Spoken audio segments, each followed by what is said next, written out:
প্ৰকৃতি এটা অভিন্ন সত্তা আৰু এই কথা আজি আমি নহয় যুগে যুগে বিভিন্ন সমাজত এই কথা উল্লেখ কৰি আহিছে। ইয়াৰ কাৰণ হ'ল আমাৰ জীৱন চক্ৰৰ লগত জড়িত প্ৰজনন, উৰ্বৰতা, এই গোটেই কথাখিনি নাৰী আৰু প্ৰকৃতিৰ একচেটিয়া অধিকাৰ। গতিকে আমি জানো প্ৰকৃতি দয়াশীল, প্ৰকৃতি দানশীল, হয় প্ৰকৃতি দয়াশীল, প্ৰকৃতি দানশীল, প্ৰকৃতি উদাৰ।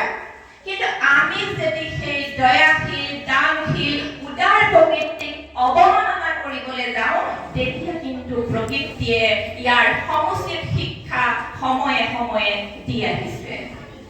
আমি যেতিয়াই মানুহে প্ৰকৃতিৰ ওপৰত হস্তক্ষেপৰ চূড়ান্ত সীমা অতিক্ৰম কৰিছো তেতিয়াই কিন্তু প্ৰকৃতিয়ে বিনাশ কৰিছে।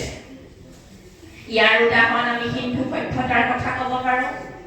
আজিৰ পৰা ৩০০০ বছৰৰ আগত হিন্দু সভ্যতাৰ অধিবাসীসকলে গঢ়ি তোলা নগৰ সভ্যতাৰ পতন হৈছিল। তাৰ বিভিন্ন কাৰণ আছে, কিন্তু তাৰ এটা কাৰণ হৈছে ডিফৰেষ্টেশ্যন, নিৰ্বনানীকৰণ।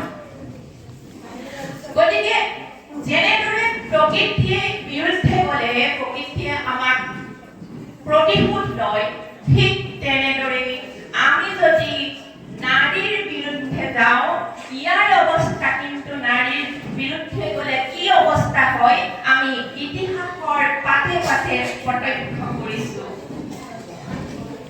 আপোনালোকে চাওক, এখন নাৰী বিদ্বেষী সমাজ, এখন নাৰী বিদ্বেষী দেশ কুসংস্কাৰ, নিৰক্ষৰতা, দৰিদ্ৰৰ অতল গহ্বৰত পোত খাইছে।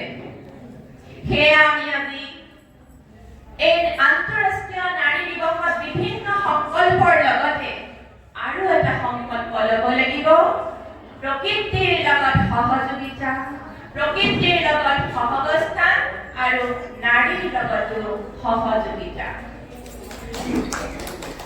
গতিকে আমি প্ৰকৃতিৰ প্ৰতি শ্ৰদ্ধাশীল হ'ব লাগিব আৰু আমি নাৰীৰ প্ৰতিও শ্ৰদ্ধাশীল হ'ব লাগিব।